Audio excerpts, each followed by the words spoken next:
welcome to Sunnyside Storytime. I'm Mrs. Wilson and I teach second grade. Tonight I wanted to share a story with you from one of my most favorite series of all times. Can you guess what it is? It stars a sweet old man and his lovable cat, and together they go on all sorts of adventures, sometimes including their neighbor, Mrs. Teaberry, and her good dog Zeke. Any ideas yet? It's Mr. Putter and Tabby. Tonight's story involves Mr. Putter and Tabby going to the pet store and bringing home some fish. But one of our two characters is going to have some sort of fish problem.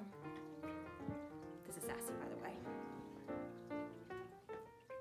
I think she has a fish problem too.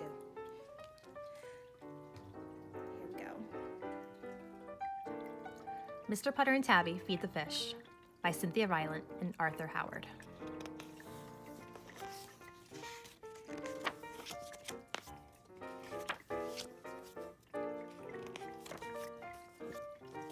Chapter 1, The Fish Store. Mr. Putter and his fine cat Tabby loved going to the fish store. Mr. Putter loved it because he had owned goldfish as a boy. He'd always liked goldfish.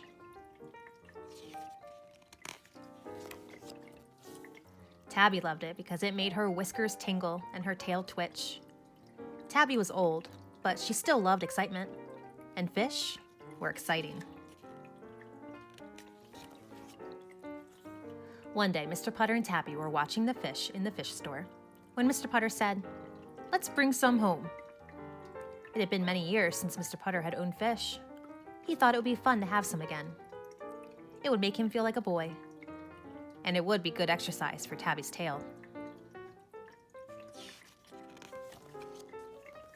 "We'll take 3 in a nice big bowl," Mr. Putter said to the fish man. Mr. Putter and Tabby drove their fish home. Tabby nearly twitched herself right out of the car. She wasn't sure she could handle this much excitement. Chapter 2, Bat. Back at home, Mr. Putter got the fish bowl ready. He dropped the 3 fish in.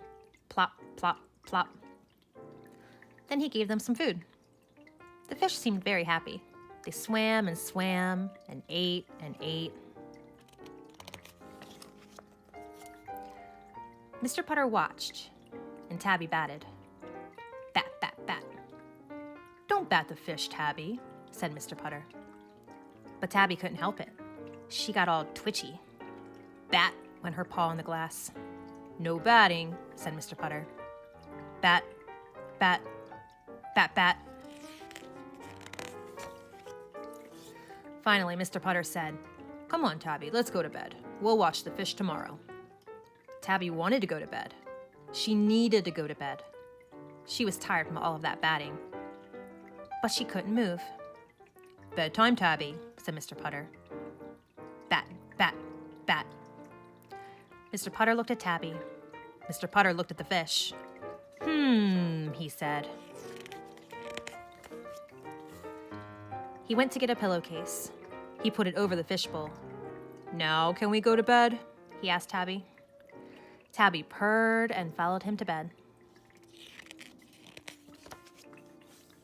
Chapter 3, Bat, Bat, Bat. The next morning, when Mr. Putter woke up, Tabby wasn't there. "Tabby?" he called. He listened. He thought he could hear something. It sounded very faint. It sounded very far away.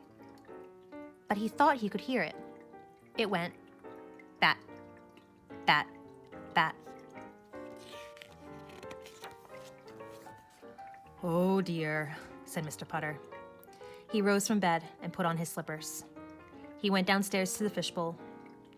The pillowcase was still over it, but the pillowcase had grown a tail.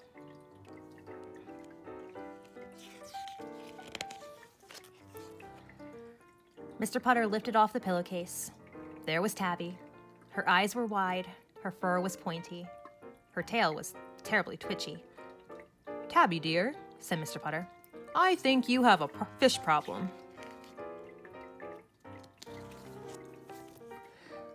Mr. Putter got a bucket, and he put it over the fishbowl. "Can we have breakfast now?" he asked Tabby. Tabby purred and followed him to breakfast. They watched birds instead of fish while they ate. Tabby didn't have a bird problem. Mr. Putter was glad. He wasn't sure he could get all those birds under one bucket.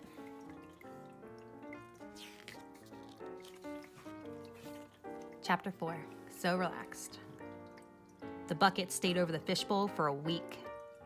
Mr. Putter tried taking it off a few times, but Tabby got all twitchy and batty and he had to put it back on. Finally, Mr. Putter got tired of looking at an upside-down bucket.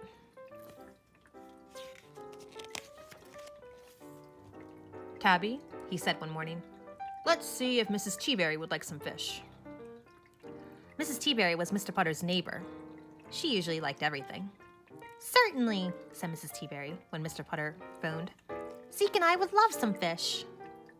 Zeke was Mrs. Teaberry's good dog.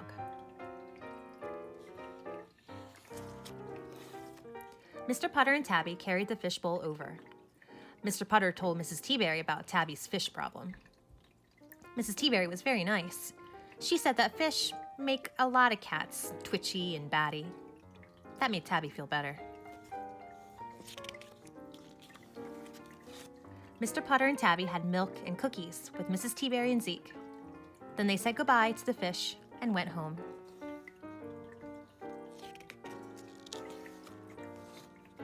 Everything was great after that. It turned out that Zeke did not have a fish problem. Fish did not make him twitchy. Fish did not make him batty. Fish just made him very, very sleepy. Whenever Zeke needed to relax, he watched his fish. Zeke was so relaxed. Mr. Putter and Tabby were relaxed too. Of course, they'd always been very good at relaxing, except with fish. They just curled themselves into Mr. Putter's warm chair and slept, without a single twitch. The end. Poor Tabby. She was so obsessed with those fish. Has that ever happened to you before, where you're so wrapped up into one thing that you completely forget about all those other great things going on around you? I know that's happened to me a few times. I really love the Mr. Putter and Tabby series because I think the characters are super sweet and kind, and the pictures are amazing and they're funny, so when I'm reading it makes me giggle, which I enjoy that. And overall, I think it's a great series. If you're not much of a cat person, there's also the Henry Mudge series, which is written by the same author, Cynthia Ryland, and they are all in our library, so when we come back to Sunnyside, make sure you check those out. Well, thank you again for listening to me read. I hope you enjoyed it as much as I enjoyed reading to you. And I'll see you guys back at Sunnyside real soon. Bye.